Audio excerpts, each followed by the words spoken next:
আসসালামু আলাইকুম শিক্ষার্থী বন্ধুরা, আশা করি ভালো আছো।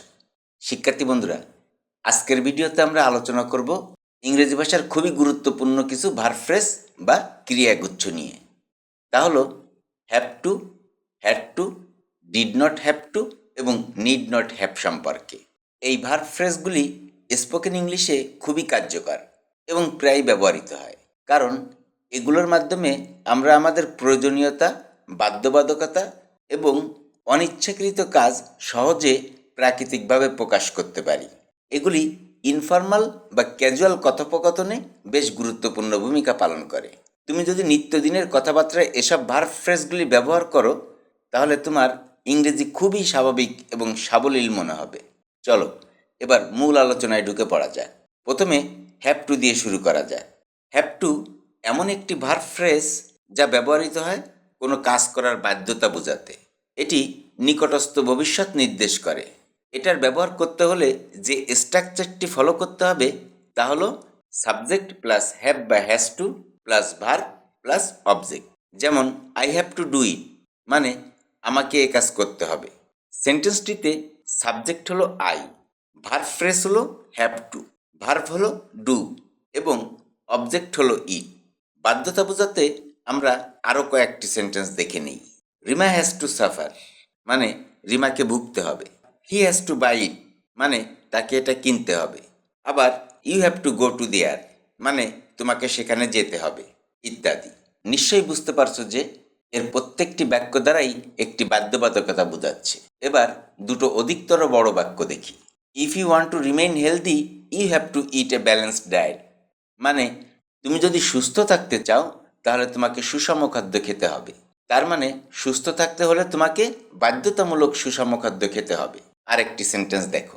I need to attend the first class so I have to start early মানে আমার প্রথম ক্লাসে উপস্থিত থাকা দরকার, তাই আমাকে সকাল সকাল যাত্রা শুরু করতে হবে। তার মানে প্রথম ক্লাসে অংশগ্রহণ করতে চাইলে একটু সকাল সকাল রওনা হতে আমি বাধ্য। আশা করি বাধ্যতা বোঝাতে হ্যাভ টু এর ব্যবহার সম্পর্কে বুঝতে সক্ষম হয়েছে। এখন আসা যাক হ্যাভ টু এর নেগেটিভ রূপে। হ্যাভ টু এর নেগেটিভ রূপ হলো ডু নট হ্যাভ টু বা ডাজ নট হ্যাভ টু। এটা ব্যবহার করতে হয় তখন যখন তুমি কোনো কিছু করতে বাধ্য না বা প্রয়োজন নেই এমন বোঝালে। যেমন he does not have to go there মানে তাকে সেখানে যেতে হবে না। আবার we do not have to do it মানে আমাদের এই কাজ করতে হবে না, ইত্যাদি। এবার হ্যাড টু সম্পর্কে কথা বলা যায়। হ্যাভ টু এর পাস্ট টেন্স হলো হ্যাড টু। আমরা হ্যাড টু ব্যবহার করি তখন যখন অতীতে আমরা কোনো কাজ করতে বাধ্য হয়েছিলাম বা কোনো কাজ করার প্রয়োজন ছিল এমন বোঝালে। যেমন আই হ্যাড টু গো মানে আমাকে যেতে হয়েছিল। শি হ্যাড টু কুক মানে তাকে রাঁধতে হয়েছিল। আবার we had to do it মানে আমাদেরকে এ কাজ করতে হয়েছিল, ইত্যাদি। এবার দুটো অধিকতর বড় বাক্য দেখা যায়।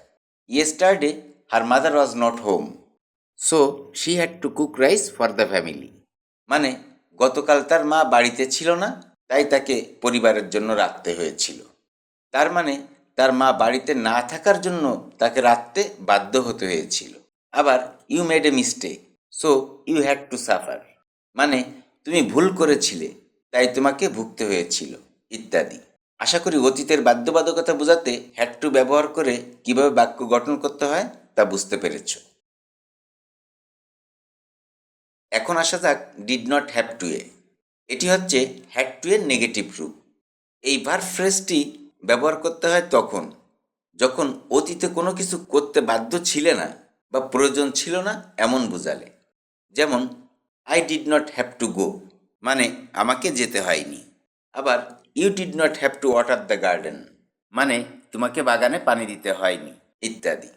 লক্ষ্য করো did not have to plus verb দ্বারা এমন কাজ বোঝায় যা কর্তাকে মানে সাবজেক্টকে করতে হয়নি কিন্তু করার কথা ছিল। হয়তো অন্য কোনো সুবিধা প্রাপ্তির কারণে সে রেহাই পেয়েছে এমন। নিচের সেন্টেন্সটিতে ওয়াটার কিন্তু নাউন নয়, এটা ভার্ব হিসেবে ব্যবহৃত হয়েছে, কারণ এখানে ওয়াটার কাজের কথা বলছে, অর্থাৎ বাগানটিতে পানি দেওয়ার কথা বলছে। আর পানি দেওয়া মানে কাজ করা, তাই ওয়াটার এখানে ভার্ব হিসেবে ব্যবহৃত হয়েছে। এবার এই বাক্যগুলি দেখো, তাহলে বিষয়টি আরও পরিষ্কার হয়ে যাবে। I did not have to water the garden because my brother did it.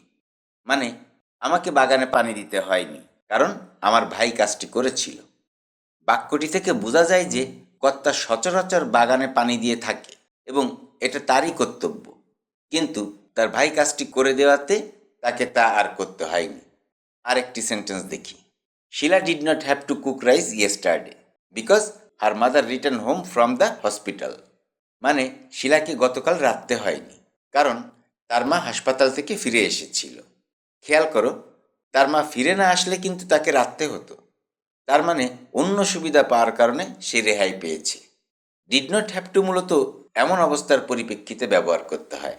এবার আসা যাক need not have plus V3, মানে নিড নট হ্যাভ প্লাস ভার্বের পাস্ট পার্টিসিপেলের আলোচনায়। এই ব্যবহারটি খেয়াল করার সময় ডিড নট হ্যাভ টু এর ব্যবহারের সাথে পার্থক্য খেয়াল করতে হবে। এটা একটা অত্যন্ত শক্তিশালী ভাব প্রকাশের মাধ্যম, কিন্তু ঠিকমতো বুঝতে না পারলে একে বাক্যে প্রয়োগ করা সম্ভব হবে না, কিংবা প্রয়োগ করলেও ভুল অর্থ হওয়ার সম্ভাবনা থাকবে। এটি একটি ভিন্ন ধরনের ভার্ব ফ্রেজ, যা ব্যবহার করতে হয় তখন যখন অতীতে কিছু করা প্রয়োজন ছিল না, কিন্তু তবুও সেটা করা হয়েছে এমন বোঝালে। যেমন they need not have gone, অর্থ তাদের যাওয়ার প্রয়োজন ছিল না, মানে তাদের না গেলেও চলতো। আবার you need not have bought the book, your brother already has one, you just wasted the money. মানে তোমার বইটি কেনার কোনো দরকার ছিল না, তোমার ভাইয়ের একটি আছে, তুমি অযথা টাকাটা অপচয় করেছ। আরেকটি সেন্টেন্স দেখি। He need not have gone to the meeting because his brother went, মানে তার সবাই যাওয়ার কোনো দরকার ছিল না, কারণ তার ভাই গিয়েছিল। অর্থাৎ তার যাওয়াতে কোনো লাভ হয়নি, তবুও সে গিয়েছিল। মোট কথা, কোনো কাজ করার প্রয়োজন না থাকা সত্ত্বেও যদি কাজটি ভুল করে করা হয়ে যায়, তখন এই নিড নট হ্যাভ প্লাস ভার্বের পাস্ট পার্টিসিপেল ব্যবহার করতে হয়, ইত্যাদি। এবার আমরা এই নিড নট হ্যাভ এবং ডিড নট হ্যাভের মধ্যে যে সূক্ষ্ম একটি পার্থক্য রয়েছে সেটা দেখব, এবং এটা দিয়েই আজকের আলোচনা শেষ করব। Did not have two, need not have.